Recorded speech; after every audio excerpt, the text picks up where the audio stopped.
വേദനയുടെ ആ ഭാഗം മാത്രം പേഷ്യൻ്റ് അറിയാതിരിക്കുക. ഗർഭപാത്രം നോർമൽ രീതിയിൽ ഏറ്റവും പ്രശ്നമില്ലാത്ത വരുന്നത് പേഷ്യൻ്റെ റിലേറ്റീവ്സ്. ഓഫ്കോഴ്സ് കോസ്റ്റ് ഡെഫിനറ്റ്ലി ഭയങ്കര കുറവായിരിക്കും സിസേറിയൻ്റെ കാലം. ഈ വേദന സഹിക്കാൻ പറ്റാത്ത കൊണ്ട് പേഷ്യൻസ് തന്നെ ഡോക്ടറിൻ്റെ അടുത്ത് പറയും, എനിക്ക്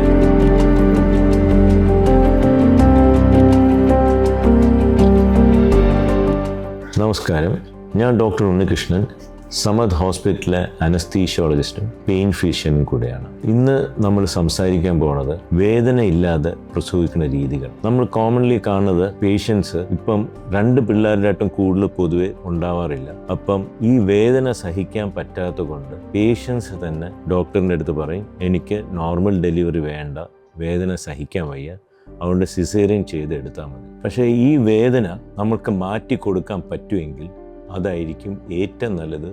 ഒരു പേഷ്യൻറ്റിന് വേണ്ടി ഒരു നോർമൽ ഡെലിവറി ചെയ്യാൻ പറ്റും. ഈ പ്രസവ വേദന എന്ന് പറഞ്ഞാൽ ഒരു 200 ബോൺസിനെ ഒടിക്കുന്ന വേദന എന്നാണ് അറിയപ്പെടുന്നത്. അത് വെളിയിലത്തെ രാജ്യത്തിൽ 2 ഹസ്ബൻഡ്സിനെ പൊത്ത് ട്രൈ ചെയ്തു, അവർക്ക് ആ സിമിലർ കൈൻഡ് ഓഫ് വേദന അവർക്ക് ഹാഫ് ആൻ അവറും കൂടെ താങ്ങാൻ പറ്റിയില്ല. പക്ഷെ നോർമൽ ഡെലിവറിയുടെ ഒരു വേദന ചിലപ്പം 6 തൊട്ട് 12 മണിക്കൂർ വരെ വേണമെങ്കിൽ പോവാം. യൂഷ്വലി 6 മണിക്കൂറിനകത്ത് വരെ ആയിരിക്കാം, പക്ഷെ അത് 12 മണിക്കൂർ വരെ വേണമെങ്കിൽ പോവാം. അപ്പം ഈ വേദന മാറ്റാനുള്ള കുറേ പ്രക്രിയകളുണ്ട്. അതിൻ്റെ അകത്ത് ഒരെണ്ണമാണ് നമ്മുടെ ഇഞ്ചെക്ഷൻസ് കൊടുത്ത്, IV ഇഞ്ചെക്ഷൻസ് കൊടുത്ത് ആ വേദന കുറയ്ക്കാൻ. പിന്നെ ഉള്ളതാണ് നമ്മൾ ഓക്സിജനും നൈട്രസിൻ്റെ എൻറ്റനോക്സ് എന്ന് പറഞ്ഞൊരു ഗ്യാസ് പേഷ്യൻറ്റിന് കൊടുത്തിട്ട് ആ വേദന കുറയ്ക്കാൻ. പക്ഷേ ഏറ്റവും സക്സസ്ഫുൾ നല്ല രീതിയിൽ വേദന കുറയ്ക്കാൻ പറ്റുന്നതാണ് എപ്പിഡൂറൽ അനാൽജീസിയ. അത് കൊല്ലങ്ങളായിട്ട് നടക്കുകയാണ്. ഇപ്പോഴത്തെ സാഹചര്യങ്ങളിൽ പുതിയ മരുന്നുകൾ വന്നു, അതുകൊണ്ട് ആ പ്രക്രിയ വേദനയില്ലാതെ നോർമൽ രീതിയിൽ പ്രസവിക്കാൻ സാധ്യത കൂടുതലാണ്. ഈ നോർമൽ ഡെലിവറിക്ക് വേണ്ടി നമ്മൾ ഈ എപ്പിഡൂറൽ അനൽജീസിയ എന്ന് പറഞ്ഞാൽ നടുവിൽ ഒരു ചെറിയ ഇഞ്ചക്ഷൻ എടുത്തിട്ട് വേദനയുടെ ആ ഭാഗം മാത്രം പേഷ്യൻ്റ് അറിയാതിരിക്കുക.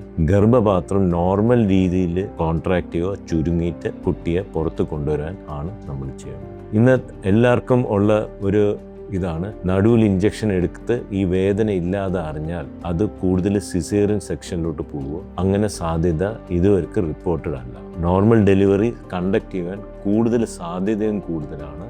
അത് മാത്രമല്ല, ഈ ലേബർ അനൽജീസിയ എപ്പിഡൂറൽ കൊടുത്ത കുട്ടിക്ക് വേണ്ടിയുള്ള രക്തഓട്ടം സാധാരണക്കാട്ടും കൂടും ചെയ്യും. ബിക്കോസ് വേദന ഉള്ള സമയത്ത് അമ്മയുടെ ശരീരത്തിൽ ഒരു അഡ്രിനാലിൻ എന്ന് പറഞ്ഞിട്ടൊരു കാറ്റക്കോളമ എന്നൊരു സാധനം ഇറങ്ങിയിട്ട് അത് രക്തഓട്ടം കുറയ്ക്കുകയാണ് ചെയ്യുന്നത്. അപ്പോൾ ഈ ലേബർ അനൽജീസിയയിലെ അഡ്രിനാലിൻ ലെവൽ നമ്മുടെ ശരീരത്തിൽ കുറയ്ക്കുകയും ചെയ്യും, രക്തഓട്ടം കുട്ടിക്ക് കൂടുകയും ചെയ്യും. അതുകൊണ്ട് ലേബർ അനൽജീസിയ, എപ്പിഡൂറൽ ലേബർ അനൽജീസിയ കുട്ടിക്ക് കൂടുതൽ നല്ലതേ ആവുള്ളൂ. രണ്ടാമത് എല്ലാവരും ചോദിക്കുന്ന ഒരു ക്വസ്റ്റ്യൻ ആണ്, നടുവിൽ ഇഞ്ചക്ഷൻ വെച്ചാൽ ആ നട്ടൽ വേദന പിന്നെ ഉണ്ടാവും? അങ്ങനെ ഇതുവരെ അത് റിപ്പോർട്ടഡുമല്ല.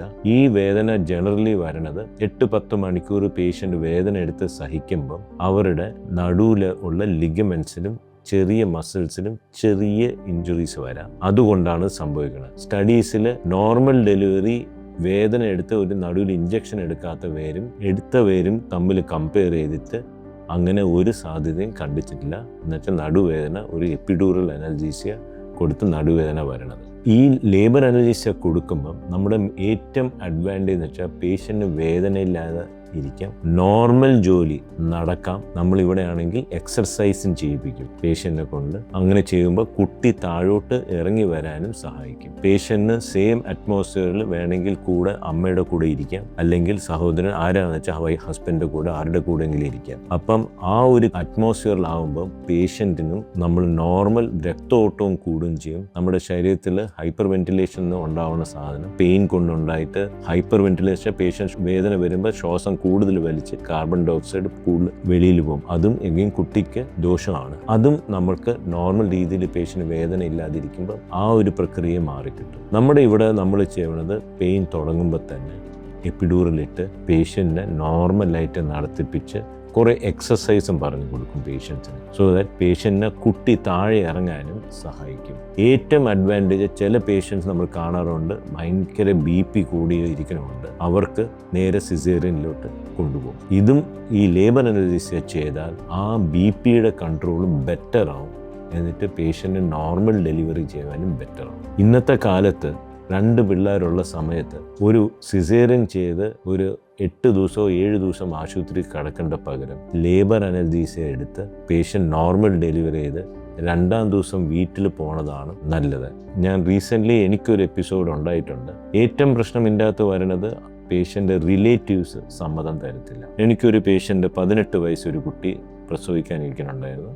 അവർ അടിഭാഗം 10 സെൻറ്റിമീറ്റർ ആയി വികസിച്ചാലേ കുട്ടി വെളി വരുള്ളൂ. ആ കുട്ടിക്ക് 5 മണിക്കൂറായിട്ട് അടിഭാഗം വികസിക്കാത്തത് കൊണ്ട് അവർ സിസേറിയൻ ചെയ്യാമെന്ന് തീരുമാനിച്ചു. ഞാൻ അവിടെ ചെന്നു, ആ പേഷ്യൻ്റെ അടുത്ത് റിക്വസ്റ്റ് ചെയ്തു, ഈ ലേബർ അനസ്തീസിയ തന്നാൽ അത് വികസിക്കാൻ സഹായിക്കുകയും ചെയ്യും. പക്ഷെ എന്തോ കാരണം കൊണ്ട് ഹസ്ബൻഡും സമ്മതമല്ലായിരുന്നു, മദർ ഇൻ ലോയും സമ്മതമല്ലായിരുന്നു. പക്ഷെ പേഷ്യൻ്റെ മദറും പേഷ്യൻറ്റും അത് റിക്വസ്റ്റ് ചെയ്തുകൊണ്ട് നമ്മൾ ആ എപ്പിഡ്യൂറൽ അനസ്തീസിയ കൊടുത്തു. പേഷ്യൻ്റ് 2 മണിക്കൂറിനകത്ത് പേഷ്യൻ്റ് ഡെലിവറി ചെയ്തു. ഇതിൻ്റെ ഏറ്റവും അഡ്വാൻറ്റേജ് കോസ്റ്റ് മാത്രമല്ല, പേഷ്യൻറ്റിന് നേരത്തെ മൊബിലൈസ് ചെയ്യാം, പെയിൻ റിലീഫ് ബെറ്റർ ആയിരിക്കും സിസേറിയനായിട്ട് കമ്പയർ ചെയ്യുമ്പോൾ. ആൻഡ് രണ്ടാമത്തെ കുട്ടീനെ നേരത്തെ ഫീഡും ചെയ്യാം. ഓഫ് കോഴ്സ് കോസ്റ്റ് ഡെഫിനറ്റ്ലി ഭയങ്കര കുറവായിരിക്കും സിസേറിയൻ്റെ കാലം. And it is A normal process, നോർമലായിട്ട് ഡെലിവറി ചെയ്യാൻ പറ്റും. നമ്മുടെ ഇവിടെ സിസേറിയൻ സെക്ഷൻ ആണെങ്കിൽ സിസേറിയൻ സെക്ഷൻ ചെയ്താലും സമദ് ഹോസ്പിറ്റലിൽ നമ്മൾ പോസ്റ്റ് ഓപ്പറേറ്റീവ് പെയിൻ വരാതിരിക്കാനും നമ്മൾ എപ്പിഡ്യൂറൽ അല്ലാതെ അബ്ഡോമിനൽ ബ്ലോക്സ് കൊടുത്തിട്ട് അൾട്രാസൗണ്ട് വെച്ചിട്ട് അബ്ഡോമിനൽ ബ്ലോക്സ് കൊടുത്തിട്ട്